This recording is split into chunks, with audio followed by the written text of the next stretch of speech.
இதெல்லாம் ஊர் பேசினு சொல்லிட்டாரு. அவனும் ஊர் பேர் தெரியாதவங்கலாம் போயிட்டு அது யாருன்னு தெரியலன்னு சொல்லியிருக்கிறாரா?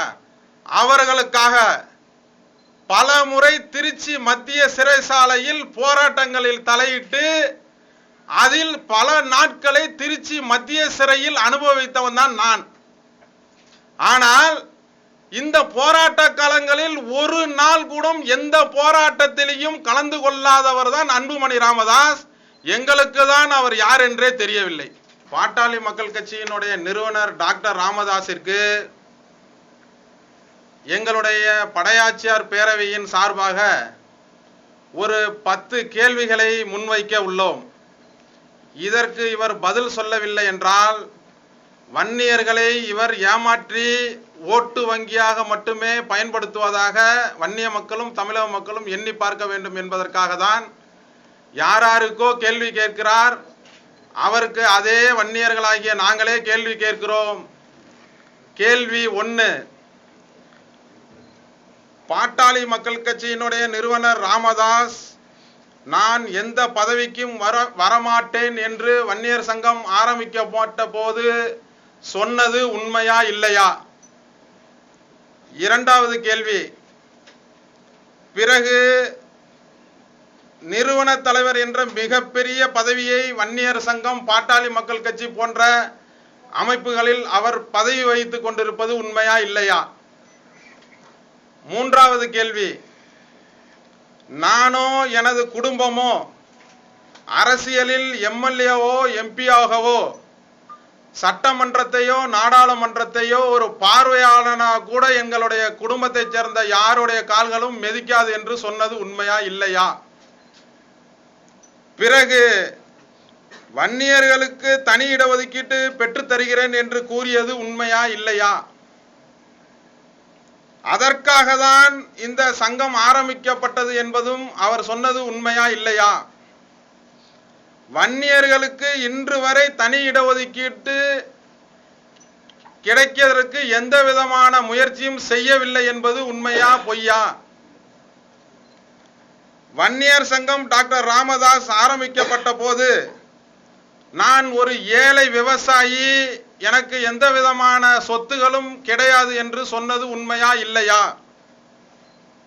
இப்பொழுது தமிழகத்தில் உள்ள மிகப்பெரிய கோடீஸ்வரர் பட்டியலில் அவர் இருப்பது உண்மையா இல்லையா? வன்னியர்களுக்கு தனி நிகர்நிலை பல்கலைக்கழகம் கட்டுகிறேன், இதற்கு நிதி தாருங்கள் என்று சொன்னது உண்மையா இல்லையா? அதன்படி இன்று வரை வன்னியர்களுக்காக அந்த நிகர்நிலை பல்கலைக்கழகத்தை பயன்படுத்தவில்லை என்பது உண்மையா பொய்யா?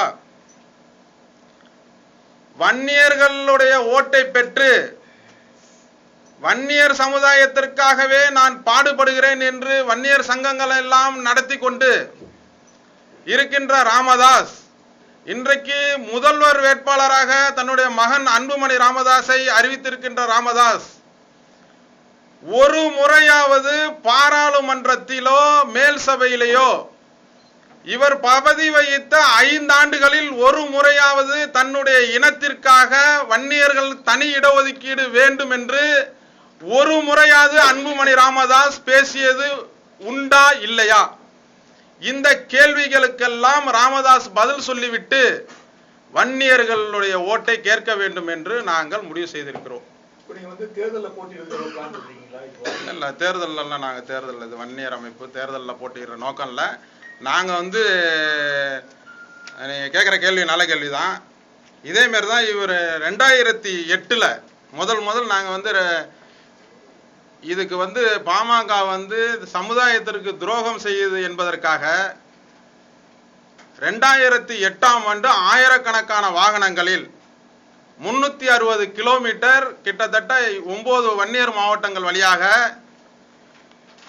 இதை பாருங்க, கிட்டத்தட்ட 9 மாவட்டங்களில் வன்னியர் மாவட்டங்களில் ஆயிரக்கணக்கான வாகனங்களில் ராமதாஸ் வன்னியர்களுக்கு துரோகம் செய்வதை பட்டியலிட்டு வந்தோம். அதன் விளைவாக 2009ஆம் ஆண்டு நடைபெற்ற பாராளுமன்ற தேர்தலில் அனைத்து பாராளுமன்ற தொகுதிகளிலும் தோல்வியை தழுவினார்கள். நாங்கள் செய்தது ஒன்றே ஒன்றுதான், அவர் கடந்த காலங்களில் சொன்ன அறிக்கைகளையும் அவர் வன்னியர்களுக்காக சொன்ன வாக்குறுதிகளை மட்டுமே சொன்னோம். ஒரு தொகுதியில் கூட அவர் வெற்றி பெற முடியவில்லை.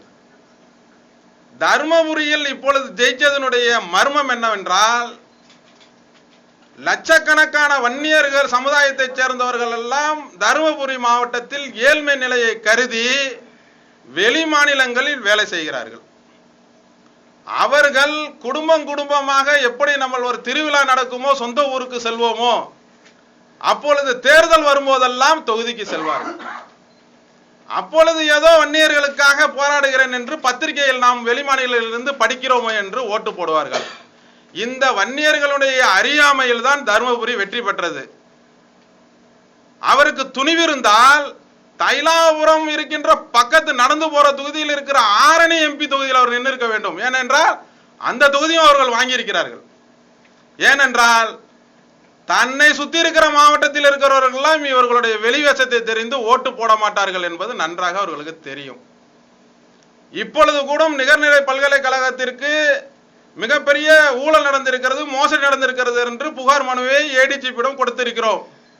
அதற்கு பிறகு பல கொலை மிரட்டல்கள் எல்லாம் எங்களுக்கு வந்திருக்கிறது. அதே சமயத்தில் ஒரு நல்ல செய்தி என்னவென்றால், தமிழகத்தில் இருக்கிற பாமகவை சேர்ந்த பொறுப்பாளர்களே எங்களிடம் தொலைபேசியில் நீங்கள் செய்கின்ற செய்தி சரியான செய்தி, இதை நாங்கள் அந்த இயக்கத்தில் இருந்து எங்களால் கேட்க முடியவில்லை, தாங்களாவது கேட்கிறீர்கள், இந்த சந்தர்ப்பத்தை பயன்படுத்தி இந்த நிகர்நிலை பல்கலைக்கழகத்தை வன்னியர்கள் பயன்பெறுகின்ற வகையில் நீங்கள் மாற்றி அமைக்கிறதற்கு நீங்கள் செய்ய வேண்டும், மறைமுகமாக நாங்கள் உறுதுணையாக உங்களுக்கு இருக்கிறோம் என்று சொல்லிக் கொள்கிறார்கள். இவர் இந்த நிலைமையில் இருக்கும்போது முதல்வர் வேட்பாளர் என்று சொல்வது வேடிக்கையாக இருக்கிறது. சார், வருகிற சட்டப்பேரவை தேர்தலில் உங்களோட நிலைப்பாடு என்ன? இதுல பாமக நிறுவனர் ராமதாஸ் விரைவில் 234 தொகுதிகள் வேட்பாளர் அறிவிக்கப்படும் சொல்லியிருக்கிறாரு. அந்த வேட்பாளருக்கு எதிராக எது பிரச்சாரம் பண்ண போறீங்களா?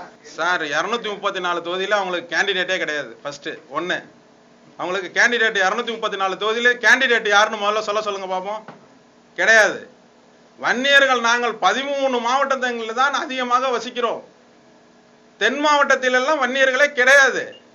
வன்னியர்களை சொல்லி அரசியல் செய்கிறேன் என்று சொல்லுகிற ராமதாஸ் தமிழகம் முழுவதும் கன்னியாகுமரி வரைக்கும் நான் கேண்டிடேட் போடுவேன்ற அரசியல் நாகரிகமே கிடையாது. இது இன்னும் கேட்டா ஆயுதராவருக்கு எதிர்ப்பா அரசியல் பண்றேன்னு சொல்லி எல்லா இடத்துலயும் சொல்றாரு. இப்ப கூட நீங்க பார்த்திருக்கலாம், ஆயுதராவர் அல்லாத ஒரு அமைப்பை ஏற்படுத்தி அது ஆயுதராவர் இதுவே அவர் மீது வன்கொடுமை சட்டம் பிசிஆர் போடுறதுக்கு சமமான ஒரு விஷயம் தான். ஒரு ஆயுதராவர் வராம ஒரு கூட்டம் நடத்தினாவே அவங்கள நீங்க அதை கேவலப்படுத்துறீங்கன்னு அர்த்தம். அதுலயே அவர் பேர்ல பிசிஆர் போடலாம். அப்படி ஒரு கூட்டத்தை அவர் நடத்திட்டு இப்ப 234 தொகுதியில அப்ப ரிசர்வ் தொகுதியெல்லாம் ஆள் நிக்க வைக்க போறாரா? அப்ப இது அரசியல் மோசடி இல்லையா? இது வன்னியர்களை ஏமாத்துறாரா, ஆயுதராவரை ஏமாத்துறாரா, வன்னிய தமிழகத்தில் உள்ள அத்தனை பேரும் ஏமாத்துறாரா? அது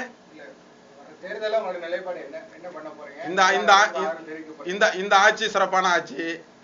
இந்த ஆட்சியை பத்தி எந்த விதமான பிரச்சனையும் கிடையாது. இந்த ஆட்சிக்காக நாங்கள் பாடுபடுவோம். இல்ல அதெல்லாம் சீட்டெல்லாம் கேட்க மாட்டோம் சார்.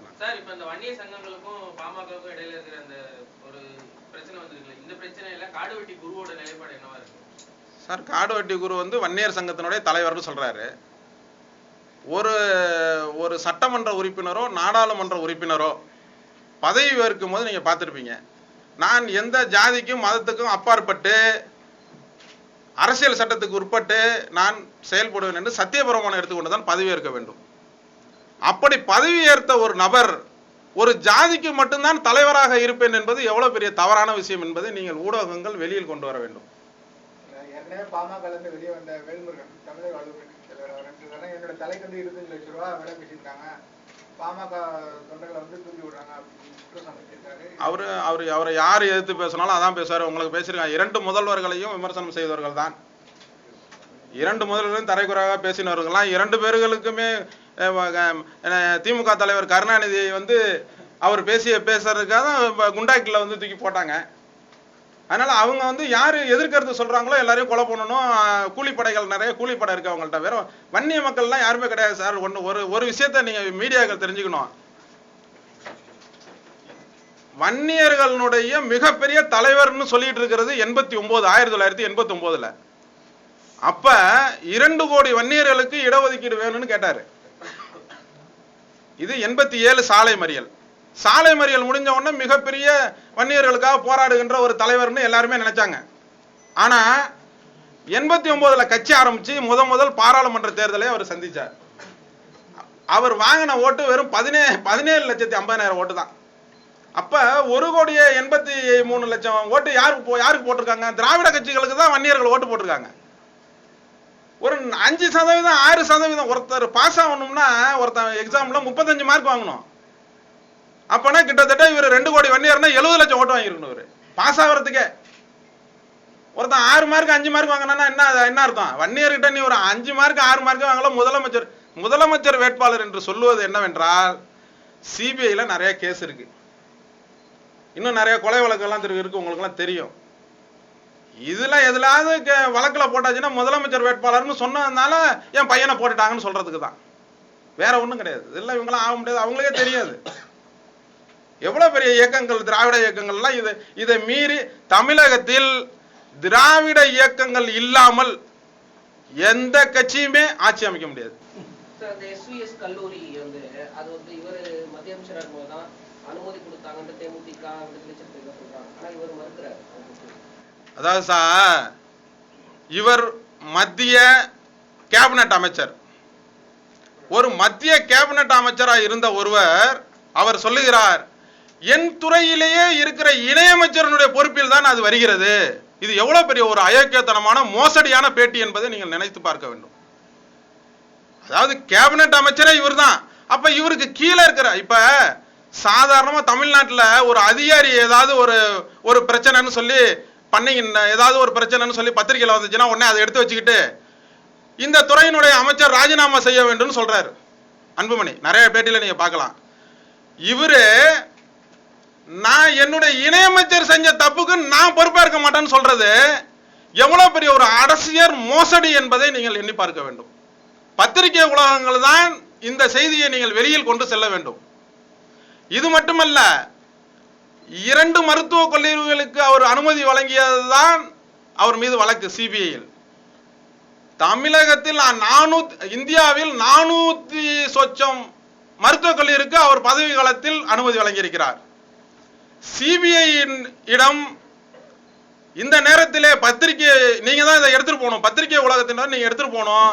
சிபிஐ இவர் அனுமதி வழங்கிய அத்தனை மருத்துவக் கல்லூரியையும் ஆய்வு செய்து அதில் ஊழல் நடந்திருந்தால் கடுமையான நடவடிக்கை எடுக்க வேண்டும். ஏனென்றால் இது ஒரு மனிதனுடைய வாழ்வாதாரத்தை, உடல் நலத்தை பாதுகாக்கின்ற ஒரு படிப்பு. இது சும்மா படிச்சுட்டு போய் சும்மா ஒரு இடத்துல வேலை செய்யறது இல்லை, உயிர் காக்கும் படிப்பு. இப்படி இருக்கின்ற ஒரு படிப்பில் இவர்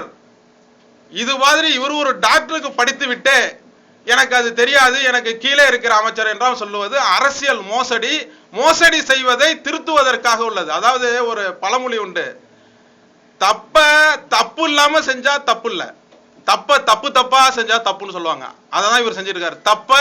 தப்பே இல்லாம செய்யணும்னு நினைக்கிறாரு.